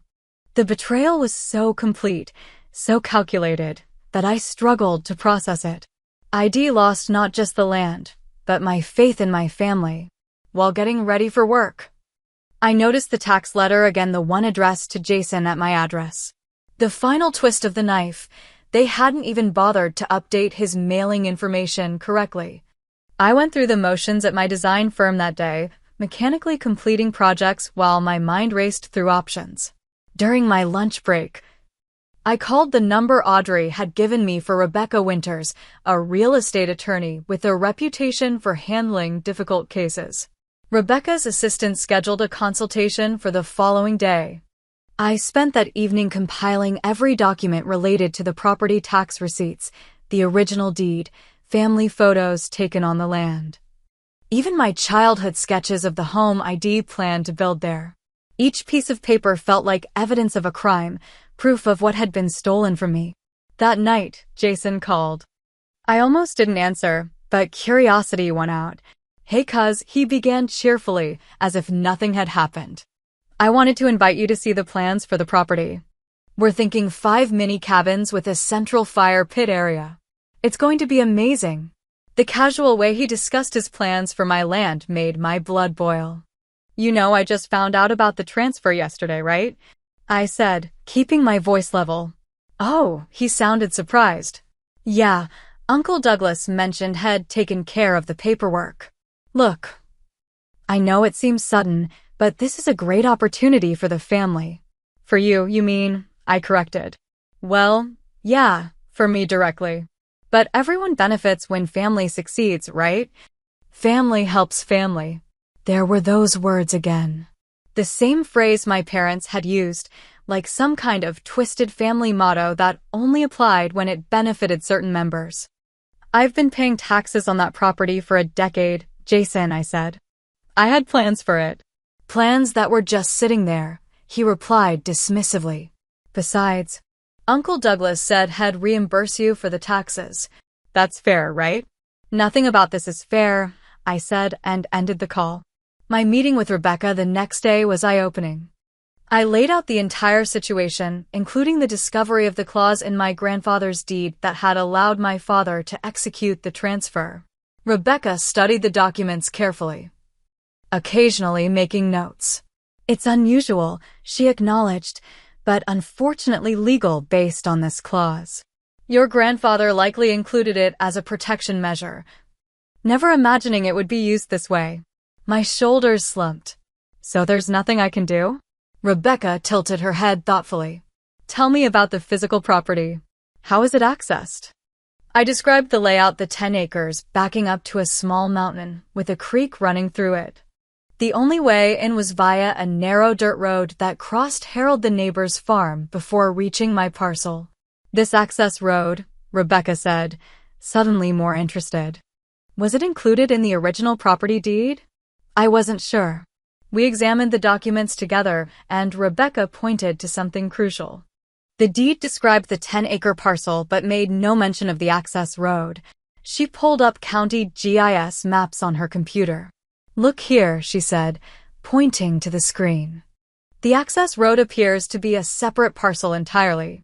Your grandfather likely purchased it independently to ensure access to the main property. More research confirmed Rebecca's theory.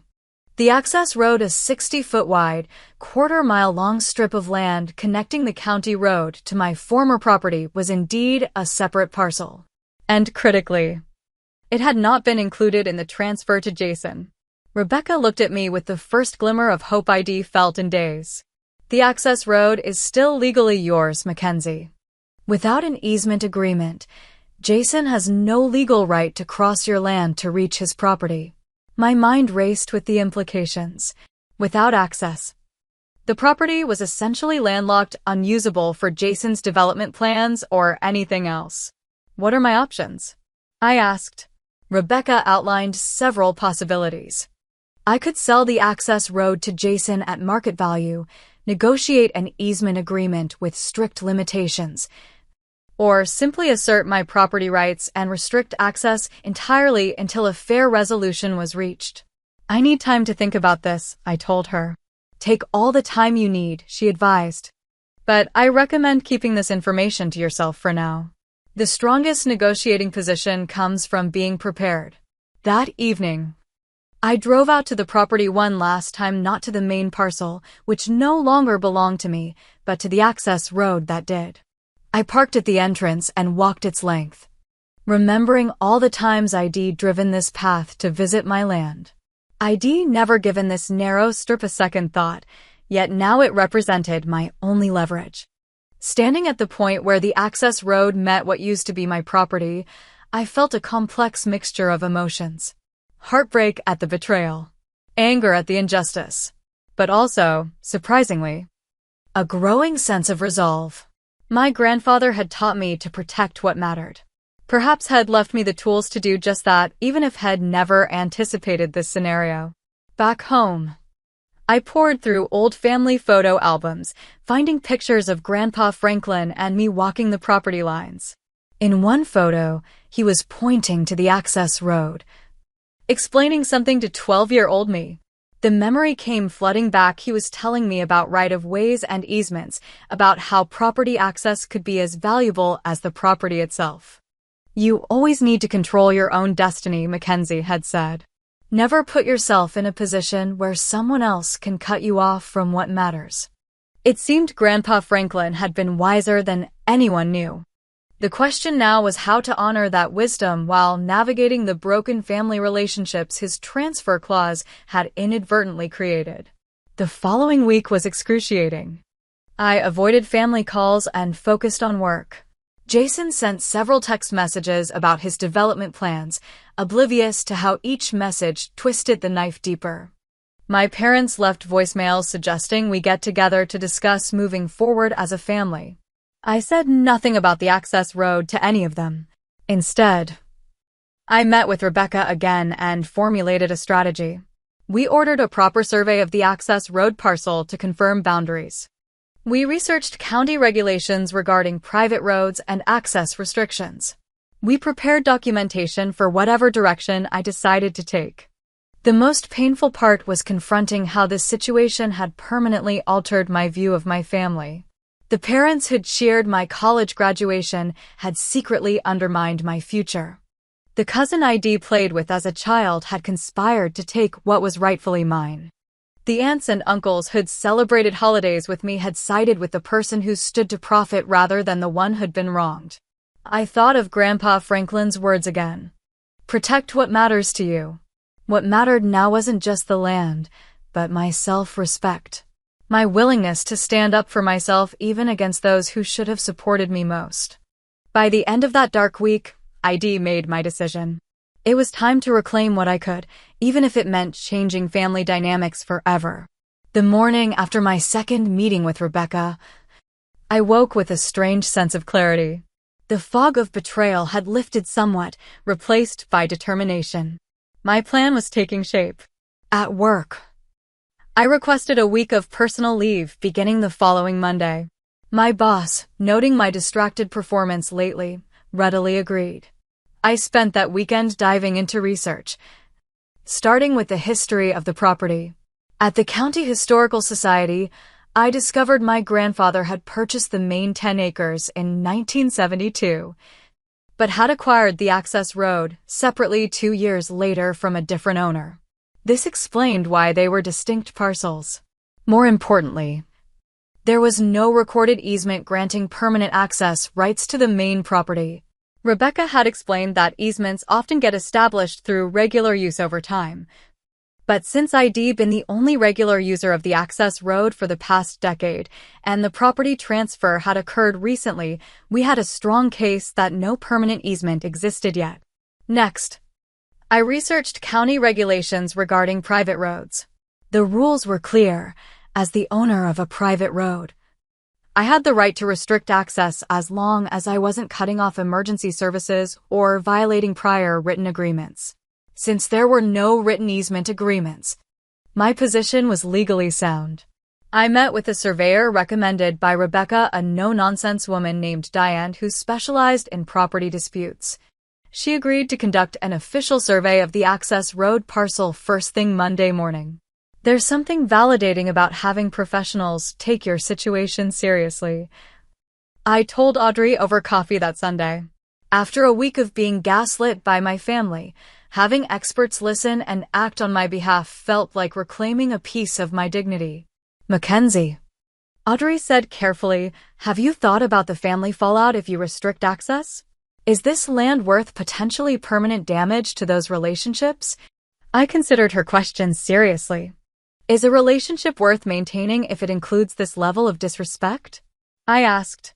My parents secretly sold my property to my cousin for $100 after I paid taxes on it for a decade. They didn't even discuss it with me. Audrey nodded. I see your point. But just be sure this is about justice, not revenge. Her words stayed with me. This couldn't be about hurting my family the way they'd hurt me. It needed to be about establishing boundaries and finding a fair resolution. Monday morning, Diane the surveyor met me at the access road. We spent 3 hours taking measurements, identifying property markers, and documenting the exact boundaries. Her work confirmed what the records had indicated: the quarter-mile access road was indeed a separate 60-foot wide parcel registered solely in my name. With the survey complete, my next step was consulting with Harold, the neighboring farmer whose property bordered both the access road and the main parcel. Harold was in his 70s now, and had been friendly with my grandfather. Mackenzie, he greeted me with a handshake at his kitchen table. Coffee? I accepted gratefully, then explained the situation. Harold listened carefully, occasionally shaking his head in disapproval. Your grandfather would be spinning in his grave, he finally said. Franklin was big on family, but bigger on fairness. Do you happen to remember when he bought the access road? I asked. It was separate from the main property. Harold nodded. Sure do. The previous owner of your 10 acres had been using a handshake agreement to cross Martin's land, the farmer before me. When Martin decided to sell, your grandfather got worried about access. So he purchased that strip outright to ensure the 10 acres would always be accessible. Did he ever mention why he kept them as separate parcels? I asked. Harold thought for a moment. Franklin was strategic about his holdings. I recall him saying something about keeping options open. He liked having multiple cards to play in any situation. That sounded like my grandfather always thinking 3 steps ahead. I'd always assumed the access road was part of the main property, but Grandpa Franklin had maintained them as distinct parcels. Whether had done so anticipating this exact scenario was impossible to know, but had inadvertently given me leverage. I asked Harold one more important question. If I were to restrict access to the road temporarily, would it cause any problems for you or other neighbors? Nope, he replied. That road only serves your 10 acres. Always has. With Harold's confirmation, I moved to the next phase of my plan. Rebecca and I drafted 3 important documents: a formal notice of property ownership regarding the access road, a cease and desist letter prohibiting unauthorized use of the road, and a proposal for either purchasing back my original property at fair market value or establishing a formal easement agreement with significant annual fees. The legal language was careful and precise. This wasn't about emotion, it was about property rights and fair compensation. On Wednesday, I met with a security company that specialized in rural properties. By Thursday afternoon, they had installed a professional gate across the access road entrance, complete with heavy-duty lock and no trespassing signs clearly citing the relevant county codes. Rebecca advised me to document everything. I took dated photographs of the gate installation, the property boundaries, and the current state of the main parcel, where Jason had already begun clearing land for his first cabin. I created a detailed timeline of events, including every tax payment ID made over the years. The most difficult part was preparing myself emotionally for the confrontation that would inevitably come. I practiced what I'd say when my parents or Jason called in anger. Rebecca had coached me on remaining calm and focusing only on the legal and financial aspects, not the emotional betrayal. I want to be absolutely clear about my goals, I told Rebecca during our final planning meeting. This isn't about revenge. It's about being treated fairly. That distinction is important, she agreed.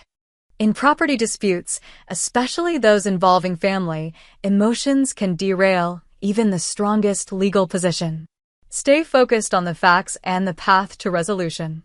On Friday afternoon, we sent the formal notices via certified mail to both my parents' home and Jason's apartment.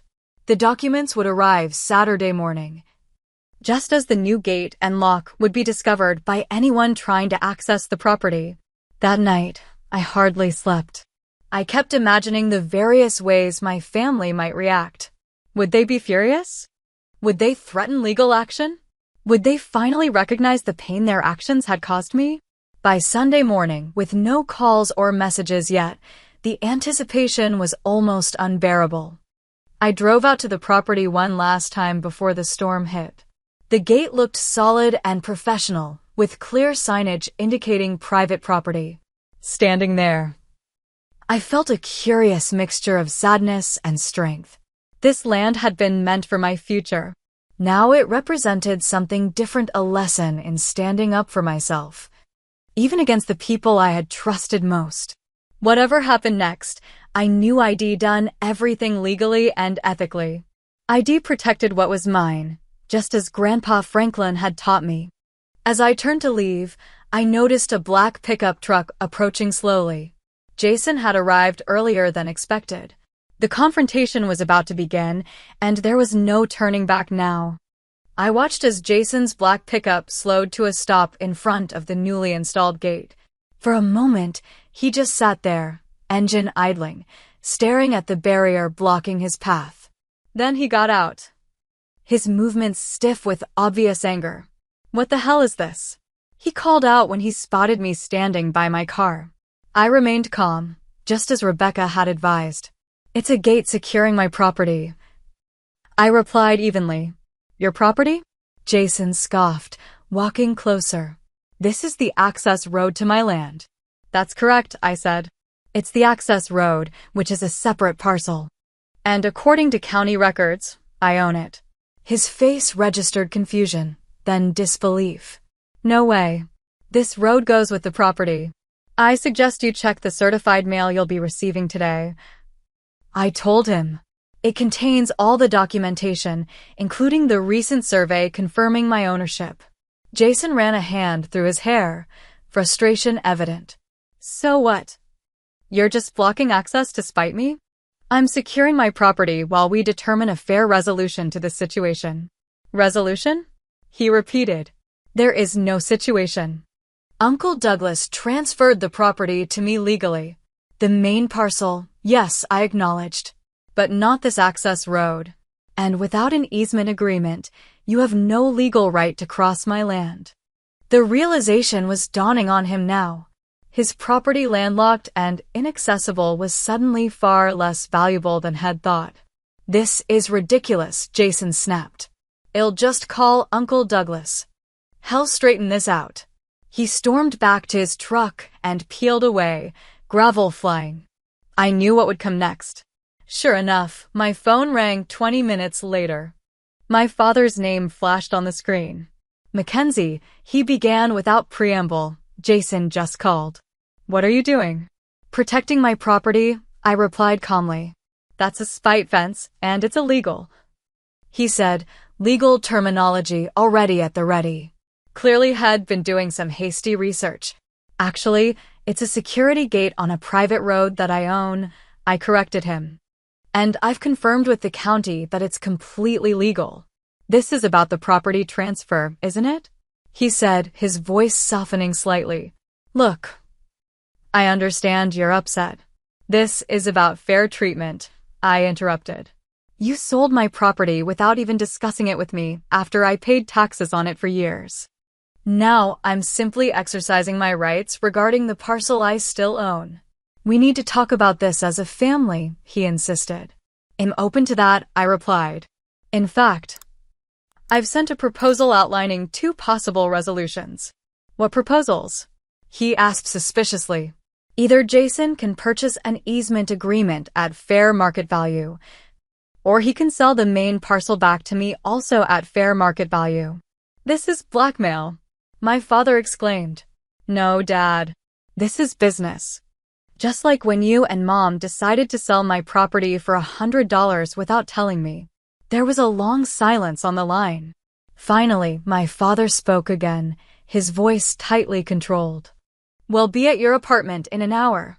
I hung up and immediately called Rebecca, updating her on the confrontations with both Jason and my father. She reminded me to stay focused on the legal and financial aspects, not the emotional betrayal. If they try to intimidate you, end the conversation, she advised. You're in a strong legal position. Don't let them convince you otherwise. True to their word, my parents arrived at my apartment 60 minutes later.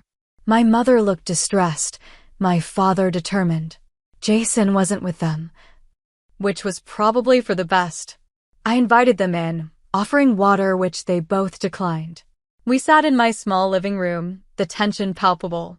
This isn't like you, Mackenzie, my mother began. Blocking access, hiring lawyers, it's so aggressive. I found it remarkable how my actions were characterized as aggressive, while theirs had been merely practical family decisions. I hired a lawyer after discovering you sold my property without my knowledge, I pointed out. That seems like a reasonable response. We had the legal right, my father started. I know, I interrupted. The clause in Grandpa's deed. But having the legal right to do something doesn't make it the right thing to do. That seemed to land. My parents exchanged uncomfortable glances. Jason has already invested money in development plans, my father said, changing tactics. He's got contractors scheduled to start work next week. That was fast, I observed. Almost as if had known about this transfer long before I did. My mother's gaze dropped to her hands. Another confirmation of my suspicions. Hey, race where we stand, I said, channeling Rebecca's professional tone. I own the access road. Without it, the main parcel is essentially worthless. I have 2 fair proposals on the table. I outlined the options again. Jason could purchase an easement at market value or sell the property back to me at its current appraised value. Both would include reimbursement for the taxes ID paid over the years. He's not going to pay for access to property that should have come with access, my father argued. Then he can sell it back to me, I replied simply. I'm willing to pay fair market value approximately $175,000, according to the recent county assessment. My mother's eyes widened. You don't have that kind of money. I have excellent credit, substantial savings, and a bank that's already pre-approved me for a land loan, I countered. I'd been busy this week. This isn't what your grandfather would have wanted.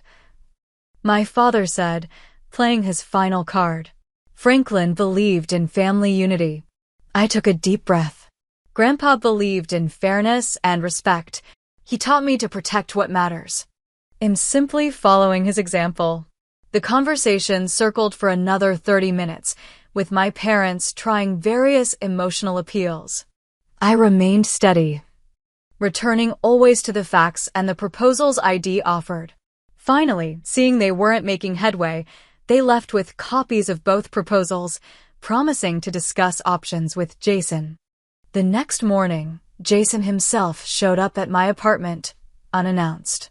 His expression was less angry than calculated. "So I looked into your little road situation," he began when I opened the door. "And?" I prompted, not inviting him in. "And I think we can work something out. How about I give you $5,000 for an easement? That's generous considering it's just a dirt road." I almost laughed at his lowball offer. The current value of permanent access to otherwise landlocked property would be closer to $50,000. "That's not going to work, Jason," I said. The proposals I sent outline the fair market options. He leaned against the doorframe. "Look, I already have contractors scheduled. Equipment is being delivered tomorrow. I'm not going to let you derail this project over some petty grudge." "This isn't about a grudge," I replied evenly. "It's about fair compensation for property rights." Our conversation deteriorated from there, with Jason eventually suggesting he might just cut through Harold's farm instead. I wished him luck with that. Harold had already agreed to post his own no trespassing signs in solidarity with me. 3 days passed with no further contact from my family. Then on Thursday morning, I received a call from an unfamiliar number. "Ms. Reynolds? This is Martin Blake from Blake Construction. We've been contracted for a project on Matthews Road, but we can't access the site. The client insists we should proceed, but there's a locked gate and very clear no trespassing signs." I explained that I owned the access road and had not granted permission for construction vehicles. "I see," Martin said awkwardly. "Mr. Matthews didn't mention this complication. I'm afraid we'll have to postpone until the access issue is resolved." Within an hour, Jason was calling, then texting when I didn't answer. His messages grew increasingly desperate, then threatening, then finally conciliatory. On Friday afternoon, I received the call I'd been waiting for. It was my father, his voice resigned. "Jason is willing to discuss your second proposal," he said without preamble. "The property sale?" I clarified. "Yes, but he wants more than the appraised value. He's put work into the development plans." I had anticipated this. "My actual offer will be the appraised value minus the tax payments I've made over the years," I countered. As for his development plans, those were created after a transfer that happened without my knowledge or consent. There was a pause. "Would you be willing to meet to discuss terms?" he asked finally. "Yes," I agreed, but with my attorney present. "You really don't trust us, do you?" The hurt in his voice seemed genuine. "Trust is earned back slowly, Dad," I responded quietly. "You sold my future home for $100 without even telling me. How would you feel?" He had no answer for that. We scheduled a meeting for the following Monday at Rebecca's office. All parties would be present: my parents, Jason, Rebecca, and me. For the first time since discovering the betrayal, I felt a glimmer of hope that resolution might be possible. The weekend passed in anxious anticipation. I reviewed my financial documents repeatedly, confirming I could indeed afford to repurchase the property if Jason agreed. The bank loan was approved, and I'd withdrawn a portion of my retirement savings for the down payment. It wasn't how I'd planned to use those funds, but reclaiming my land felt worth the financial sacrifice. Monday morning arrived with a clarity of purpose. I dressed professionally, gathered my documentation, and met Rebecca at her office 30 minutes before the others were due to arrive. "Remember, this is a business negotiation now, not a family disagreement," she reminded me. "Stay focused on the transaction, not the betrayal." When my parents and Jason arrived, the atmosphere was tense but civil. Jason had brought his own attorney, a young man who looked barely out of law school. My father carried a folder of documents. Rebecca guided us to her conference room, where we all took seats around a polished wooden table. Introductions were made, water was offered, and then we got down to business. "MS. Reynolds owns the access road to the property in question," Rebecca began, establishing the foundation of our position. "Without a formal easement, the main parcel is inaccessible and therefore significantly devalued." Jason's attorney attempted to argue that an implied easement existed due to historic use, But Rebecca countered with documentation showing the parcels had always been separately owned and no formal easement had ever been recorded. As the legal arguments continued, I watched my cousin. Jason looked uncomfortable, fidgeting with his pen. This wasn't how he had envisioned his investment opportunity unfolding. After an hour of discussion, we reached the central question. Would Jason sell the property back to me, and if so, at what price? $180,000, he proposed, slightly above the appraised value. $164,000. I countered. That's the appraised value minus the 11 years of property taxes I paid. More negotiation followed, with both attorneys occasionally asking for private consultation with their clients. Finally, we reached an agreement, $170,000, with closing to occur within 30 days. As Rebecca prepared the preliminary paperwork, an awkward silence fell over the room.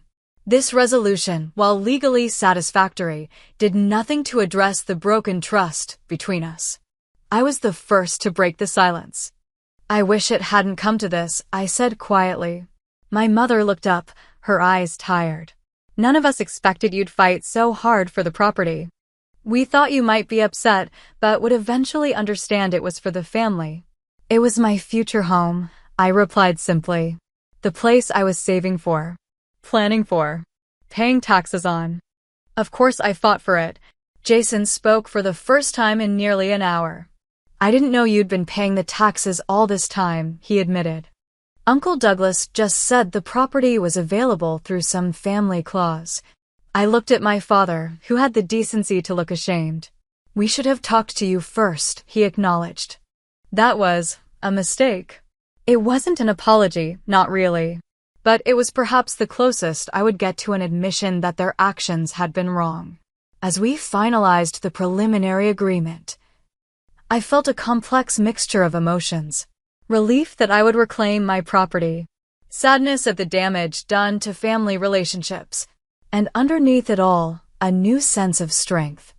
ID stood up for myself against significant pressure, and ID prevailed. When we left Rebecca's office, Jason hurried away without a backward glance. My parents lingered, clearly wanting to say something more. Will you come for Sunday dinner next week? My mother finally asked. Try to get back to normal? I considered her request. I'm not ready for that yet. I answered honestly. I need time. They nodded, understanding at last that actions have consequences, even when justified with family helps family. As I watched them walk to their car, I realized this experience had changed me fundamentally. ID discovered my own resilience, my willingness to stand up for myself even against those closest to me. It was a painful lesson, but perhaps a necessary one.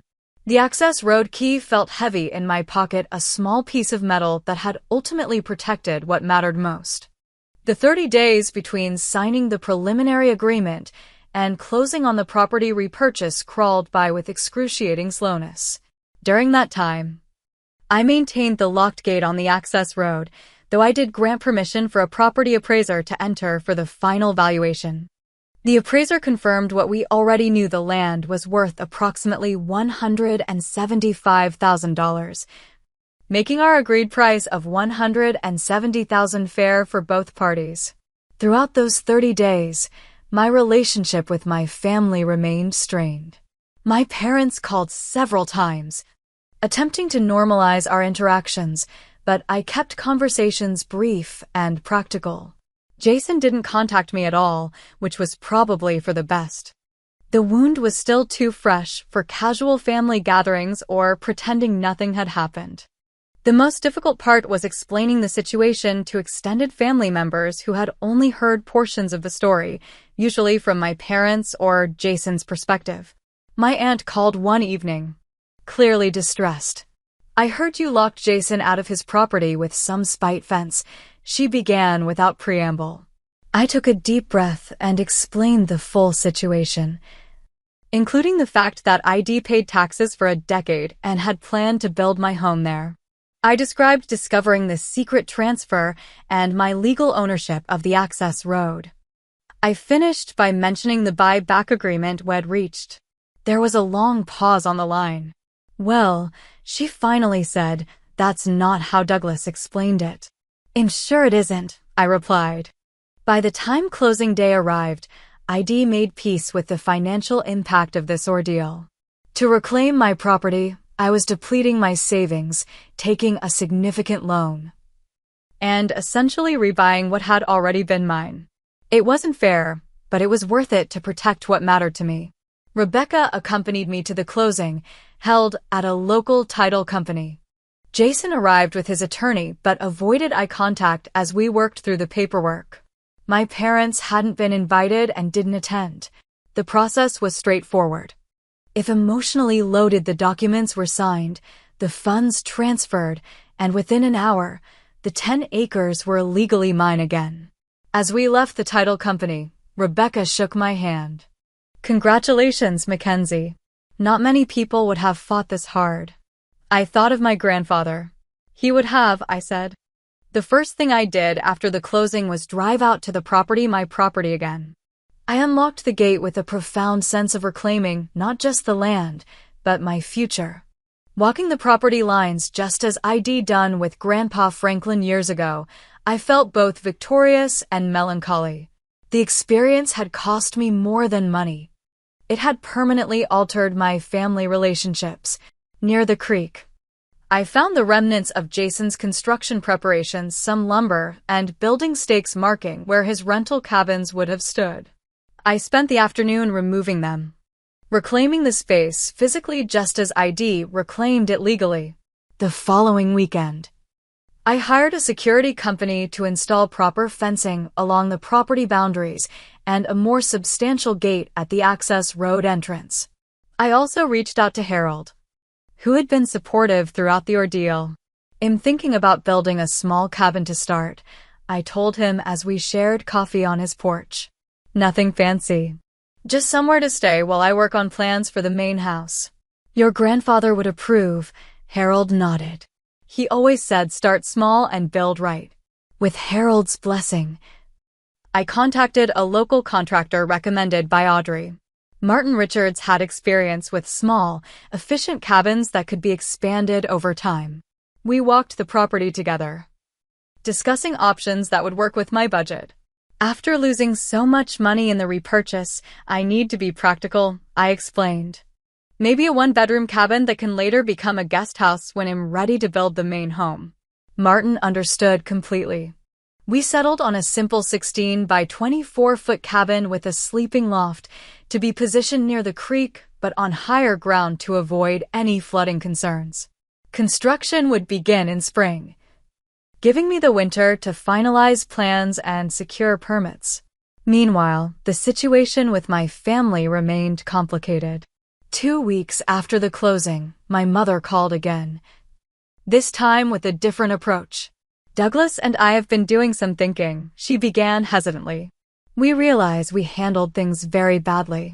It wasn't quite an apology, but it was closer than anything I'd heard so far. Yes, you did, I agreed, not making it easier for her. We've been talking with a family counselor, she continued, surprising me. She suggested we need to acknowledge the harm our actions caused, regardless of our intentions. I remained silent, letting her continue. We betrayed your trust, Mackenzie. We prioritized Jason's needs over yours, and we used a legal technicality to take something that was rightfully yours. She paused. We're truly sorry. The apology, when it finally came, hit me harder than I expected. Tears sprang to my eyes as emotions I'd been carefully managing broke through. Thank you for saying that, I managed after a moment. It means a lot to hear you acknowledge what happened.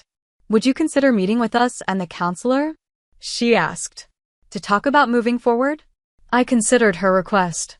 The hurt was still raw, but holding on to anger indefinitely would only damage me further. I can do that, I agreed. But I need you to understand that trust takes time to rebuild.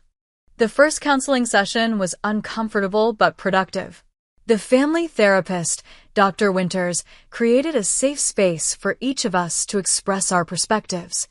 My parents seemed genuinely remorseful as they acknowledged how their actions had appeared from my viewpoint.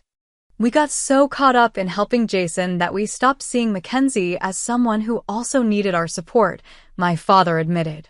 We've always seen her as the strong, independent one who didn't need us as much. That perception hurt in its own way. ID always worked hard to make them proud, to be responsible and self-sufficient. ID never realized that might translate to them thinking I needed them less. Jason declined to participate in the counseling sessions, which didn't surprise me. Our relationship would take much longer to repair, if it ever did.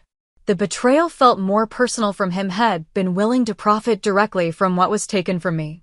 As autumn turned to winter, I threw myself into planning both my small cabin and my longer-term home. The design process became therapeutic, a way to reclaim my vision for the future.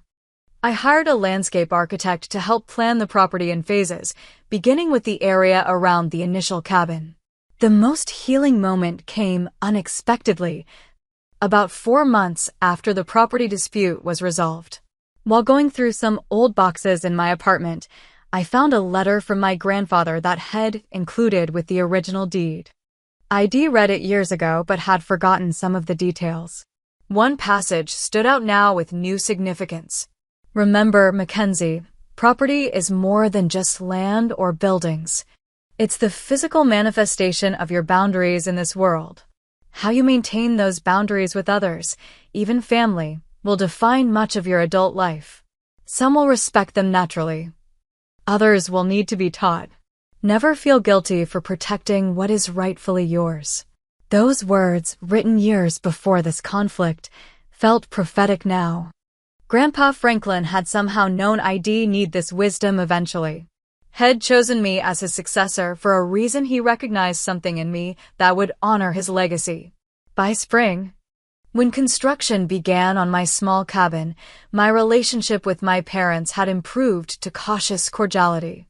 We were slowly rebuilding trust through consistent small actions. They respected my boundaries now, always calling before visiting the property, never presuming or overstepping. The cabin took shape over 3 months. A charming structure with a covered porch facing the creek. I selected every finish carefully, creating a space that was undeniably mine. When it was completed in early summer, I hosted a small gathering, a housewarming of sorts.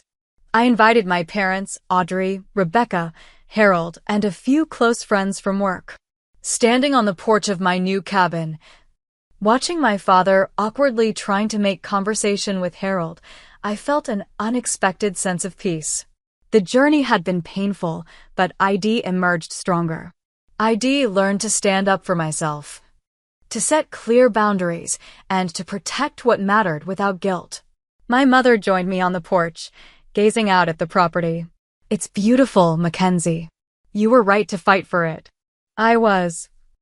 I agreed simply. Franklin's legacy is in good hands, she added. He would be proud of how you've handled everything.